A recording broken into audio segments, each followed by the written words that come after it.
Donc la suite sur Redis, donc la présentation de quelques commandes de base et des structures que ce système de gestion de base de données SQL met en place pour les utilisateurs. Donc on s'est arrêté aux ensembles, 17.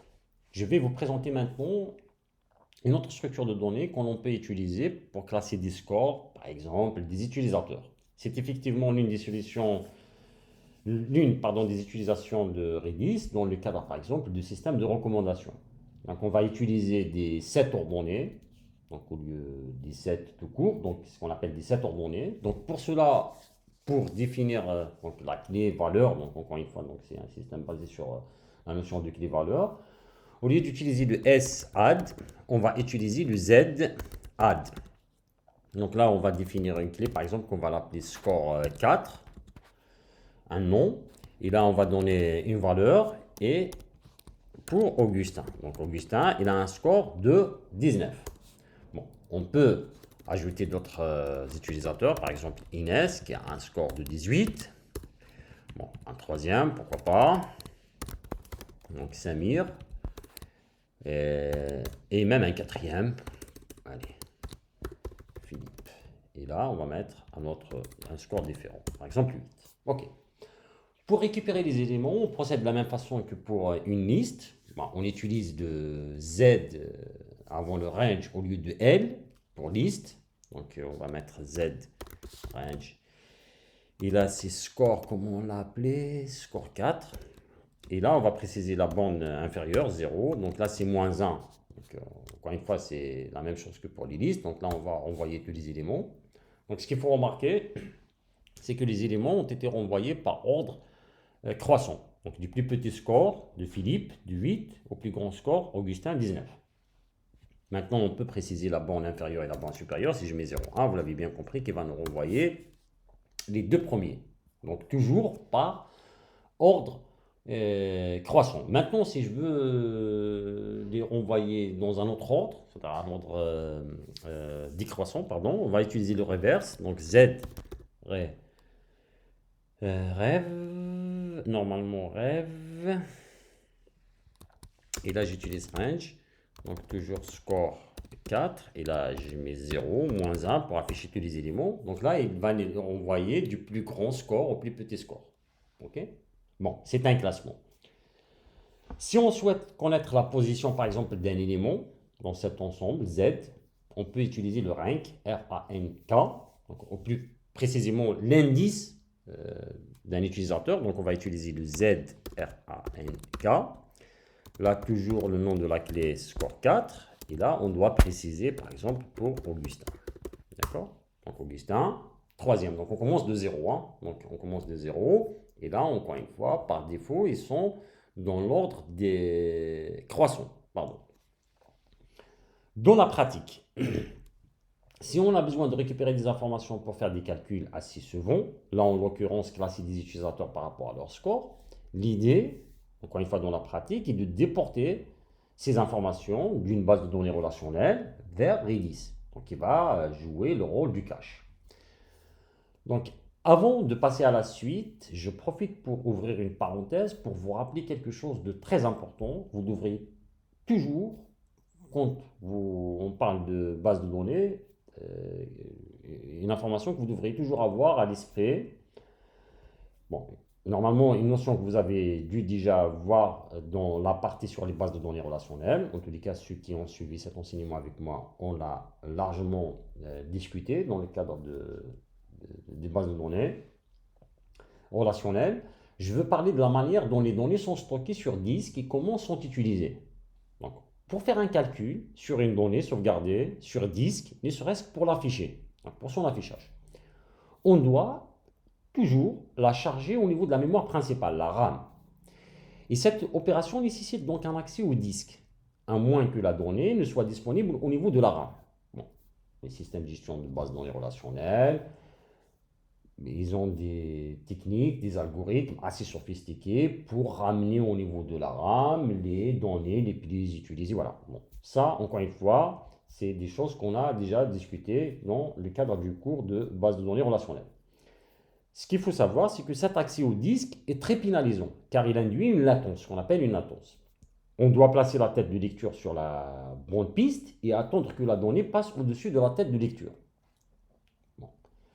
J'ai dit ramener la donnée dans la mémoire principale. Alors qu'en réalité, lorsqu'on charge une donnée, ne serait-ce que là, par exemple, juste Augustin, pardon, on ne récupère pas du disque vers la RAM uniquement cette donnée, mais tout un bloc qui est généralement d'une taille multiple de 512 octets, voilà, donc x 8. Ça, c'est pour des raisons, voilà, donc, physiques, l'organisation du disque. Donc, 512 octets x 8, ce qui nous donne, donc je vais voir si je bien appris ma table de multiplication, donc 4096 octets. Donc, vous allez le vérifier. Un bloc, autrement dit, une unité d'entrée-sortie. Il ne faut jamais le perdre de vue. Donc, si la donnée dont vous avez besoin tient sur, allez, on va dire 100 octets, vous auriez ramené en mémoire principale plus de 3000 octets, plus précisément 3096, que vous n'allez pas utiliser. Je profite ici pour vous donner un ordre d'idée sur les performances d'un disque. Je ne parle pas des SSD qui sont de plus en plus utilisés, pardon. Et c'est la manière la plus, voilà, donc, évidente pour améliorer les performances d'un système de gestion de base de données. Bon, je ne parle pas des SSD, je parle encore une fois des disques. Au moment où je fais cet enregistrement, car il y a des constantes d'amélioration, si je prends les deux critères de performance qu'on le regarde, qui sont le temps d'accès et le dB, et vous donnez un ordre d'idée. En ce qui concerne le temps d'accès, il est de 10 puissance moins 8 moins 7 secondes, donc 10 à 100 nanosecondes, le dB, et le dB, pardon, est de quelques gigaoctets par seconde. Ça, c'est pour la mémoire principale. Donc, 10 à la puissance moins 8 moins 7 secondes pour le temps d'accès et quelques gigaoctets par seconde pour la mémoire principale. Pour le disque, le temps d'accès est de l'ordre de 10 à la puissance moins 2 secondes, c'est-à-dire 10 millisecondes. Ça commence à faire beaucoup pour une application. Donc s'il y a plusieurs accès, donc je vous laisse faire le calcul, 10 fois 10, voilà. Donc ça commence vraiment à se ressentir au niveau des applications.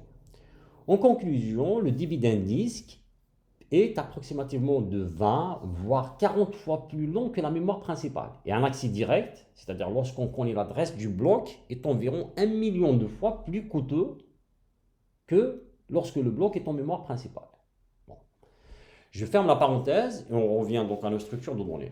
On vient de voir les 7 ordonnées, structure très proche des 7. La différence, c'est que pour les 7 ordonnées, les valeurs, comme son nom l'indique, sont ordonnées.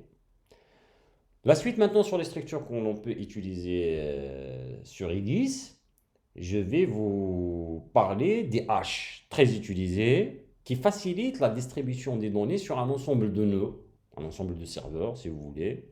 Vous pouvez l'imaginer comme une clé qui n'a pas simplement une valeur mais une liste de valeurs.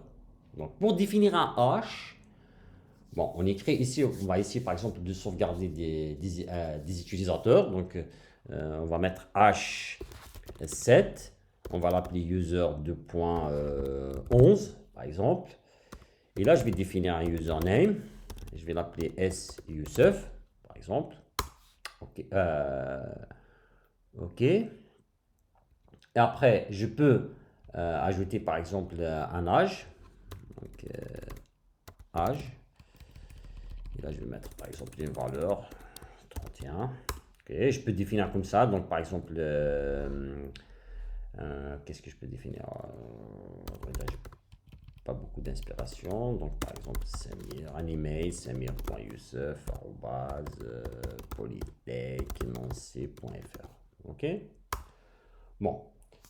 Je peux rajouter comme ça des éléments dans mon hash. Maintenant, pour récupérer ces informations, on va procéder de la façon suivante. C'est get hash all. Et là, la clé, donc ça sera user 2.11. Donc là, il nous a récupéré username, donc l'âge et l'email. D'accord? Bon, vous avez vu que ici, j'introduis des éléments un par un. Donc il y a une façon beaucoup plus condensée, on va dire, pour définir un hash. D'accord? Donc en une seule ligne, on va introduire tous ces éléments. Donc pour cela, je vais prendre un autre exemple. Donc je vais mettre par exemple H. Par contre ici, n'oubliez pas d'utiliser le M, HM7. Et là, la clé, je vais l'appeler par exemple user 2.4. Ok, donc là, je vais mettre username. Je vais l'appeler par exemple Augustin. Là, je vais mettre âge, donc espace 5 ans. Je vais mettre email, espace par exemple augustin@gmail.fr. Ok? Bon, de la même façon que lorsqu'on utilise un H7, pour afficher toutes les informations de cet utilisateur, user4, on peut utiliser le hgetAll, et là c'est user 2.4 par exemple. Ah, pardon. Pourquoi? Ah oui, il n'y a pas d'espace, pardon. Ok, donc là c'est username Augustin, H5, email Augustin, Gmail. Qu'est-ce que je peux vous montrer encore sur les hash? Bon, par exemple, incrémenter l'âge de 10 ans. Donc là, on peut utiliser par exemple le hash incrémenter. Normalement, il y a je sais pas s'il y a le by. Bon, je vais voir.